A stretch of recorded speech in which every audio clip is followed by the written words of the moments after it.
शांति। नमस्ते प्यारे दर्शकों, आज हम आप सबकी मुलाकात एक ऐसी महान हस्ती से कराने जा रहे हैं जिन्होंने बहुत ही कम उम्र में दुनियावी सुख सुविधाओं का त्याग कर अपना जीवन ईश्वरीय सेवा में समर्पित कर दिया था। फिर उन्होंने पीछे मुड़कर नहीं देखा। अनेकों बाधा विघ्नों को पार करते हुए आप ईश्वरीय मार्ग पर आगे बढ़ती गई। देश विदेश में अनेक स्थानों का भ्रमण करते हुए आप हजारों आत्माओं के जीवन में आध्यात्मिक क्रांति लाने के निमित्त बनी। हजारों परिवारों को घर गृहस्थ में रहते हुए कैसे परमात्मा की याद में रहे तथा उनकी शिक्षाओं को जीवन में धारण कर घर को मंदिर समान बना सकते हैं, इसकी शिक्षा दी। हजारों ब्रह्मचारी कुमार कुमारियों को ईश्वरीय सेवा में अपना जीवन समर्पित करने का प्रेरणा स्रोत बनी आप। अनेक स्थानों पर सेवा करते हुए 1973 में आपका उड़ीसा की धरनी पर आगमन हुआ। आप ज्ञान गंगावन मंदिर मालिनी उड़ीसा की इस धरनी को पावन करती गई। उड़ीसा के शहर शहर गांव गांव में आप परमात्मा शिव पिता का झंडा फहराती गई। ये आपका ही सेवा का फल है जो आज उड़ीसा के हजारों ब्रह्मा कुमारी ईश्वरीय विश्वविद्यालय पर लाखों की संख्या में भाई बहनें रोजाना ज्ञान और योग का अभ्यास कर अपना जीवन श्रेष्ठ बना रहे हैं और दूसरों को श्रेष्ठ बनाने की प्रेरणा दे रहे हैं। आप है राजयोगिनी ब्रह्मा कुमारी कमलेश दीदी जी। आइए उनके ही मुखारविंद से उनके जीवन का अनुभव सुनते हैं। दीदी जी, ओम शांति। दीदी जी, आपने यज्ञ के आदि रत्न सभी दादियों को बहुत ही नजदीक से देखा और उनकी पालना ली। सुना है कि दीदी मनमोहिनी जी और दादी प्रकाशमणि जी भी आपको बहुत प्यार करते थे। उनके साथ का कुछ अनुभव हमें सुनाइए। ओम शांति। मैं जब यज्ञ में गई तब दादी प्रकाशमणि वहाँ नहीं रहती थी, वो बॉम्बे में रहती थी। तो मुझे ज़्यादा ईस्टर्न जोन को दीदी मनमोहिनी जी संभालती थी। तो मनमोहिनी दीदी के बहुत संपर्क में आई, बहुत प्यार, पढ़ाई सब कुछ दीदी कराती थी। अपने साथ मुरली सुनने के लिए पास में बिठाती थी नीचे मुझे कि यहाँ बैठो मेरे पास। थोड़ा भी मुझे सुस्ती आएगी तो दीदी सिर पे हाथ लगाएगी और बड़े प्यार से कहेगी मुरली सुनो। ये मेरा बड़ी दीदी ने बहुत ध्यान रखा। बाद में बाबा के अव्यक्त होने के बाद मैं बड़ी दादी के संपर्क में आई प्रकाश। जब तक मैं यज्ञ में जाऊंगी और प्रकाशमणि दादी को गुड मॉर्निंग नहीं करूंगी तब तक क्लास में नहीं जाती। दादी की विशेषता है, कितनी लंबी लाइन होगी लेकिन मुझे देखा तो कभी मना नहीं करेगी, कहेगी बुलाओ कमलेश, और हमें जरूर गुड मॉर्निंग करेगी, दृष्टि देगी। और जो भी बात है, हमारा एक भाई था जिसको दादी कहती थी चांदी वाला भाई, तो वो एक पैकेट जरूर भेजता था दादी के लिए, गुप्त चीज, कभी चांदी की चीज, कभी यज्ञ में आने वाली कोई वस्तु। तो एक पैकेट खोला, दूसरा खोला, तीसरा खोला। दादी मुझे पहले नंबर बुलाएगी और कहेगी अपना वो पैकेट पहले रखो, चांदी वाले भाई ने जो भेजा है। तो पहले खोलती जाए और निकलेगी भले ही छोटी चीज, चांदी की या सोने की या कोई यज्ञ में काम में आने वाली, लेकिन दादी बहुत खुश होगी कि ये बच्चा कैसे यज्ञ की संभाल।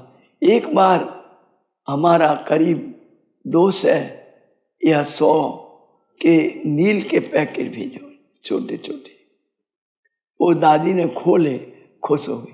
जो भी चीज़ देखेगी खुश होगी। वो चांदी वाला भाई एक पैकेट ज़रूर बेचता है, वो ले आओ।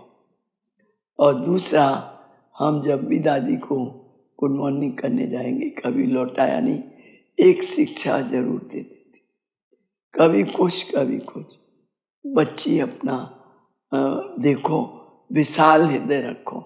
एक बार मैंने दादी को सुनाया कि दादी मुझसे सहन नहीं होता है, कुछ कुछ ऐसी बातें करते हैं लोग, और आंख में आंसू आने लगे।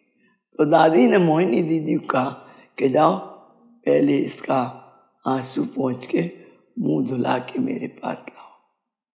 तो फिर मुझे मोहिनी दीदी बाहर से अंदर ले गई कमरे में, और मुंह एकदम ठीक करके मैं दादी के पास बैठी। तो दादी ने कहा, देखो मैं इतने सेठों का सहन करती, कितने 65 भाई है यकीन, उनका मैं सहन करती, तो तुम क्या एक भाई का सहन नहीं कर सकती? सहन शक्ति में सब कुछ आ जाता है, शक्ति भी आती है। जितना हम सहन करेंगे हमें बाबा शक्ति देता जाएगा। तो कोई बड़ी बात नहीं है सहन करना। अगर कोई आदमी या कोई जिज्ञासु कुछ कहता है तो आप बड़े प्यार से बात को स्वीकार करो और सहन करो। दादी भी तो सहन करती है ना, तो तुम भी तो दादी की बच्ची हो। तुम जब फील्ड पर हो तो सहन करना पड़ेगा, सहन करने में क्या आ जाए। इस प्रकार दादी को मैंने देखा, सहन शक्ति बहुत थी, और इतना हमें भी सिखाती थी कि सहन शक्ति है हमारे जीवन का श्रृंगार। अगर हम ब्राह्मण जीवन में आगे जाना चाहती हैं और फील्ड में सेवा करना चाहती है, तो सेवा का मेवा जब ही खा सकते हैं जब सहनशील बनेंगे। शीलता और सहन करना, सहनशील माने 2 गुण आ जाती है, सहन शक्ति आ जाती है और शीलता आ जाता है। ये हमें दादी ने सिखाया। दादी का जैसा नाम था वैसी लाइट उसके चेहरे से चमकती थी।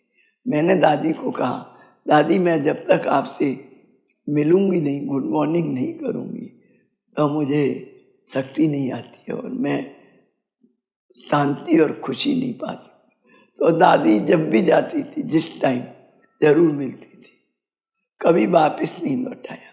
चाहे गुड मॉर्निंग करने जाऊं, चाहे गुड नाइट करने जाऊं, या दिन में कोई सौगात लेके जाऊं, जरूर मिलती थी, जरूर हमारा ध्यान रखती थी कि कमलेश बैठी है, उसको बुलाओ। हमने देखा दादी प्रत्येक आत्मा का कितना ध्यान रखती है। जो थोड़ा कमजोर है उनको पावरफुल बनाती है।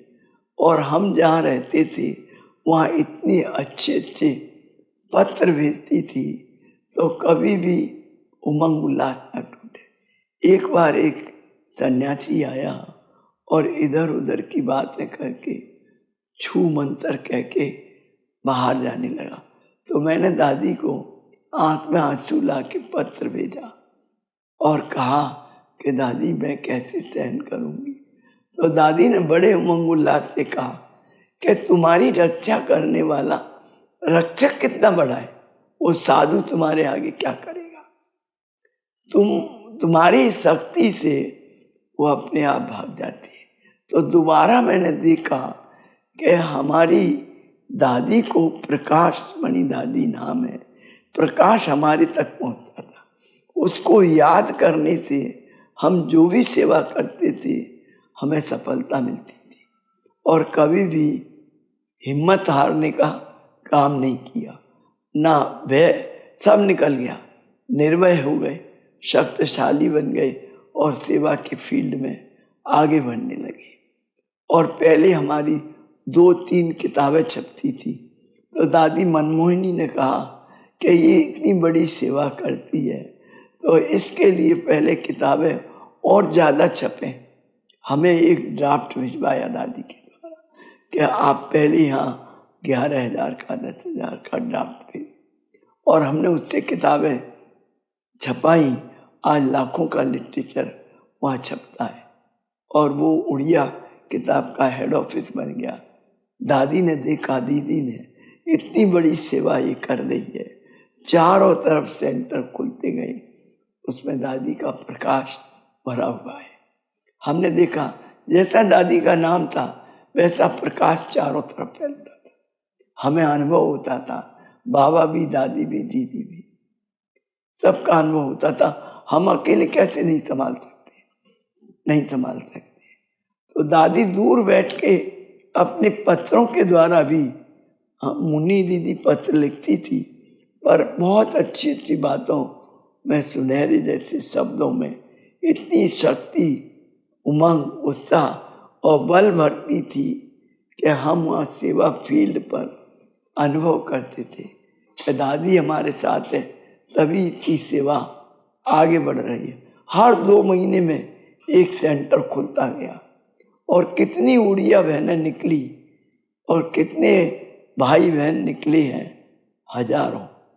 देश विदेश में आज उड़िया सेवा पर उड़ीसा की बहनें उपस्थित हैं। वो सब कमाल किसका है? बाबा का तो है, लेकिन दादी का भी कमाल है, दादी के पत्रों का भी कमाल। जब से गए हैं 73 से, तब से हम प्रकाशमणि दादी के पत्रों द्वारा प्रकाश लेते हैं और सामने भी आते हैं तो पहले मिलेंगे तब कुछ काम करें। गुड मॉर्निंग जब तक नहीं किया तब तक हम कुछ काम नहीं करें। जैसे बाबा के साथ वैसे दादी से। दादी ने हमें वही पालना दी, साकार बाबा का अनुभव कराया। दादी भी इतनी उदार हृदय की थी, इतना आधार स्तंभ थी, शक्तिशाली थी, जो सभी टीचर्स बहनों को बहुत शक्ति देती थी, बहुत उमंग उत्साह से आगे बढ़ाती थी और गोद भी लेती थी। मैं जानती हूँ जब तक कमलेश गोद नहीं लेगी दादी की, तब तक इसे शांति नहीं आएगी। हमारे मन की बात वो पहचान लेती थी, क्या चाहती और वही दादी कर देती थी। प्रकाशमणि दादी के कितनी बातें सुनाऊं, वो भी हमारे पास 7 बार गई है। दादी कहती थी ये इतनी ममतामयी है, कैसे भर के भेजा। कमलेश इतनी ममतामयी है, जो राजस्थान में मैं कितने सेंटर है जहाँ 2-3 बार भी नहीं गई हूँ, 1 बार भी नहीं गई हूँ, लेकिन इसके पास मैं 7वीं बार जाके आ गई। जब कभी नहीं आ पाती तो कैसे भर के भेजती। जब कलकत्ते जाती तब दादी 24 घंटे के लिए वहाँ आती थी। और हमारे जब मकान का फाउंडेशन डला तो मैंने एक रात को दादी के कान में अमृत वेले जाके बोला कि दादी हमने ज़मीन तो ले ली है, लेकिन मकान बनाने को तो पैसा नहीं है, और कुछ सब कहते हैं आप शुरू करो हम देंगे। फाउंडेशन डाला और शुरू कैसे करें, वो कहते हैं शुरू करो हम देंगे। तो दादी ने कहा तुम बिल्कुल चिंता मत करो, 20 वर्ष तक तुमने वहाँ सेवा की है और आज 20 वर्ष के बाद तुम मकान बना रही हो, तुम्हारा 1 वर्ष में मकान बन जाएगा। और दादी के वचन सत्य हो गए। दादी जब वहाँ से वापस आई तो यहाँ से 25,000 का ड्राफ्ट पहले हमारे लिए भेज दिया कि ये मकान की शुरुआत में लगा दो। जैसे ही दादी का वो ड्राफ्ट गया और हमने उसकी ईंटें लगाई तो इतना आता रहा, जो 1 वर्ष के अंदर मकान बन के खड़ा हो गया। और जब दादी कलकत्ता गई बांगोर के किसी प्रोग्राम में, तो दादी को हमने कहा था कि दादी आप जब वहाँ आओ तो यहाँ के मकान का उद्घाटन करो। दादी ने भल कह दिया कि दादी ने फाउंडेशन डाला है, अब उद्घाटन नहीं करेगी। एक ही बार जाती दादी, या उद्घाटन में या फाउंडेशन में। तुम्हारे पास मैं फाउंडेशन में गई, लेकिन कमाल है कि मैंने दादी को कहा दादी आपको मेरे पास फाउंडेशन में तो आया ही आप, लेकिन उद्घाटन में भी आओगे। आप भले ही 24 घंटे के लिए कलकत्ते से बांगोर से यहाँ आओ, लेकिन इसका उद्घाटन करके जाओ। हमने कहा और दादी ने हमारी बात मानी। ठीक 24 घंटे के लिए वो कलकत्ते से कटक गई और उस बिल्डिंग का उद्घाटन किया।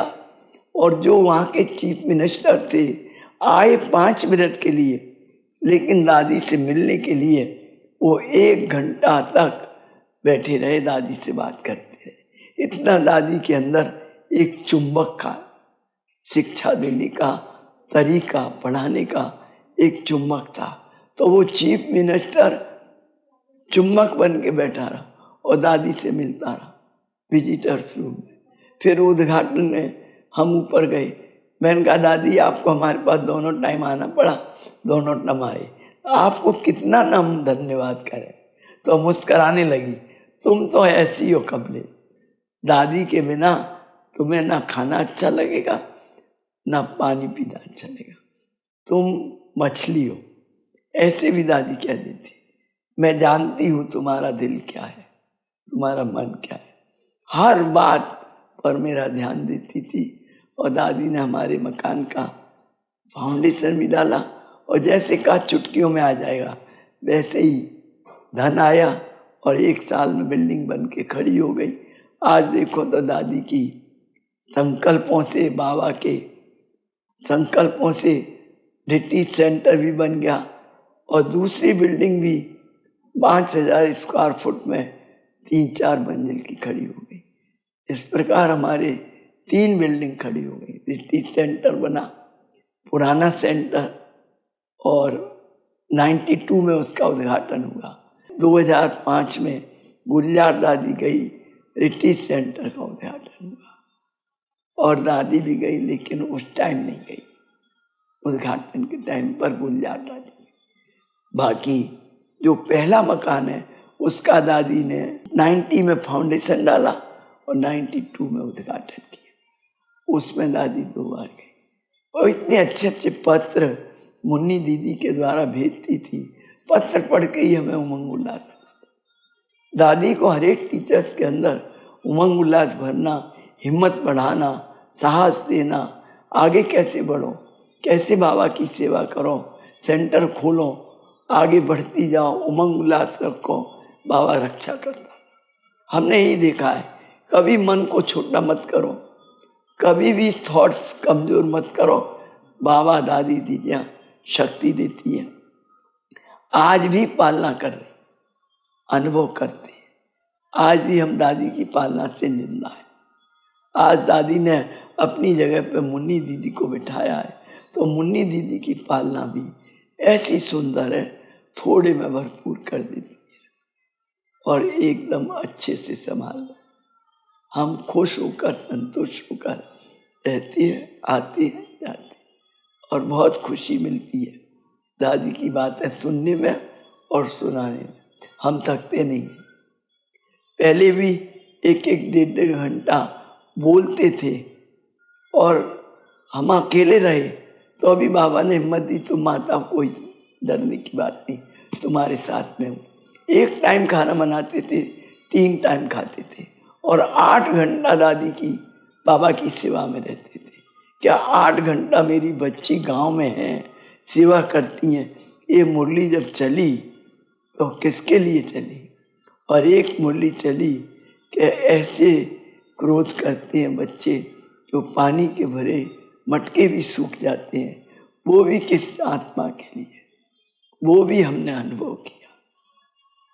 कुछ बातें ऐसी होती हैं जो गुप्त में अनुभव करो और जीवन को सार्थक बनाते चलो। बाबा यही कहता है, दादी भी यही कहती, अपने जीवन को सार्थक बनाओ, सफल बनाओ, विजयी बनाओ, हर बात में आगे बढ़ो और विजय प्राप्त करो। हम अनुभव करते हैं, बाबा ने पीठ ठोक के कहा था, तुम मेरी विजयी रथी बलिहार जाने वाली हो, तुम्हें कोई आकर यहाँ नहीं लेगा। तुम बाबा के ऊपर बलिहार गई, मैंने गले कहा। मैंने बाबा को कहा था कि बाबा कहीं मुझे कोई आ तो नहीं जाएगा, मैं इतने बंधन में, कि और कोई तुम्हें नहीं ले सकता है। अब बाबा की और कोई मेरा विघ्न बंधन आया भी नहीं, जब से निकली बाबा के यज्ञ में आई, कुछ विघ्न बंधन नहीं आया। और मैं हमेशा दादी और बाबा को साथ रख के चलती हूँ और चलती रहूँगी। जहाँ हूँ वहाँ बहुत संतुष्ट और खुश रहती हूँ। ओम शांति। दीदी जी, आपने अपने जीवन का बहुत सुंदर अनुभव हम सब के सामने रखा।